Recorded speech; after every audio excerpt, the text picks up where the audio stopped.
Yes. This represents the oldest debate of speed in railway history. City George of Jackson Truro. Churchworth took over from William Dean in 1902, and one of his first designs was a rebuild of the Atbara class 440 with a bigger boiler to make the cities. These were intended for the mail trains in the days when the post was all moved by ocean and rail. A high priority service demanded a top-notch performer, and the cities, with their new tapered boilers in place of the old parallel ones, did not disappoint. The city's place in history was sealed, for better or worse, on May the 9th, 1904, when, as the story goes, number 3440 City of Truro was believed to have reached 102.3 miles an hour near Taunton. But because this was never officially recorded, no dynamometer car, no speedo, no piece of string with knots in it, the claim has been celebrated and dismissed ever since. In any case, the engine seems one of the most unlikely candidates for the ton. But it happened. 440 with double frames, Maybe. an open cab, and a tiny 3,500 gallon tender doesn't exactly symbolise the image of speed. But whether she did it or not, it must have been fun to have tried it. And credit where it's due, the debate ensured her survival. By 1931, all the other cities had been withdrawn, being in the shadow of the castles and kings. So the Great Western didn't think she was of great significance for preservation.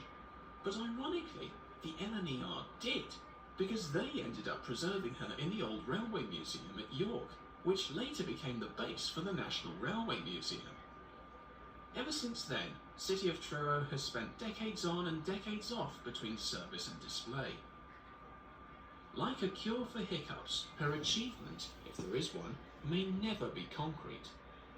But unlike hiccups, this engine will be celebrated for generations to come.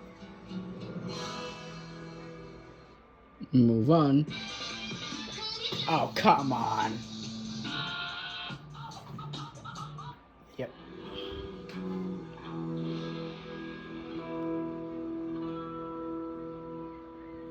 Great Northern Stirling Single. Now, I know what you're thinking. You take one look at the Stirling Single nowadays and people start going, oh look, that's Emily. But there's more to this engine than her pop culture token bird antithesis. Patrick Stirling designed the G-Class, as they're officially known, in 1870, 4 years after he joined the Great Northern Railway. And within 25 years, 53 had been made across 3 variants. The design incorporated outside cylinders and cranks, which allowed the boiler to be pitched lower in the frames, increasing stability and improving looks. It was also one of the first to come with a swivelling front bogie, instead of a fixed one. The singles were designed to pull up to 26 passenger coaches weighing in excess of 340 tonnes, and all told, they could max out at 85 miles an hour. So for low-friction machines, it seems they had plenty of oomph, even if it must have taken dry rails and a very steady hand on the regulator to get it up to speed. But alas, they went out of fashion with all the other single driving equivalents, and when H.A. Ivers began building his Atlantics in the 1890s, their top-link days were over.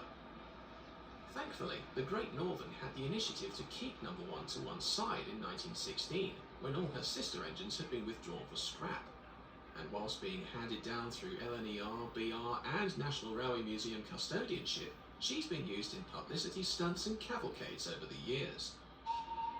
Even to this day, Stirling number 1 remains unlike any other engine. Single drivers may be practically useless by today's standards, but that doesn't stop her from looking undeniably gorgeous. You are right. By the way, I'll put these videos in the description when I upload this. There was one he made about Black 5, but I'll look at the B12s first.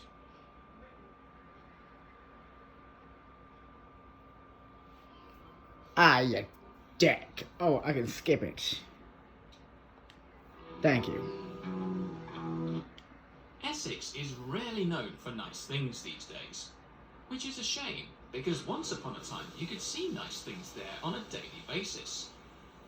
The Great Eastern Railway Holden S69 was one such example. A lightweight, inside-cylindered 460 that was nippy and powerful, yet was short enough to fit on a 50-foot turntable. Developed from the Claude Hamiltons, with an extra pair of driving wheels and slightly bigger cylinders, there were 80 of these engines built between 1911 and 28, the last 10 being built in Manchester when they had been reclassified as B12s by the LNER. According to enginemen down the generations, the B12s were reliable and diverse engines, but could be awkward to fire. The shallow fire grate slopes at the very front of the box, and once the boiler pressure drops beneath 150 psi, you notice a change in performance. Although well known for working in East Anglia, 31 B12s were reallocated to Scotland by 1942, initially for use between Elgin and Aberdeen. Number 8572, which was rebuilt with a larger boiler in the 1930s, was the last survivor of her kind, being officially withdrawn in 1961.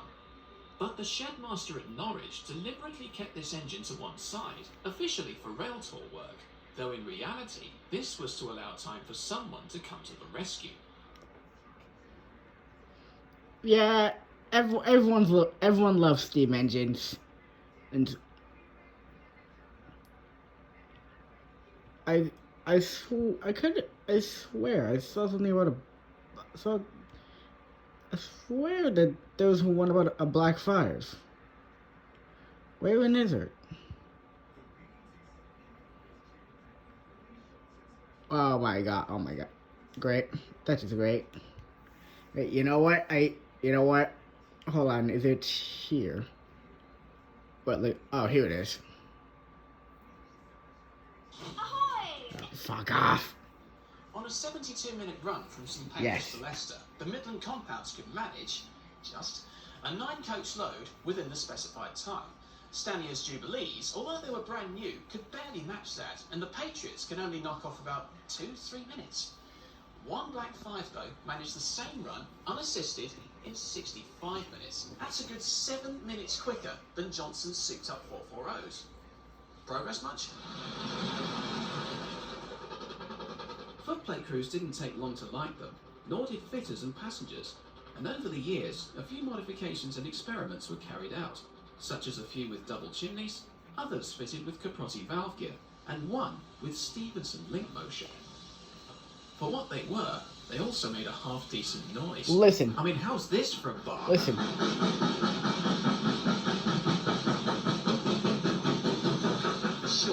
Surely it wouldn't hurt to have just one of these things in a different colour scheme.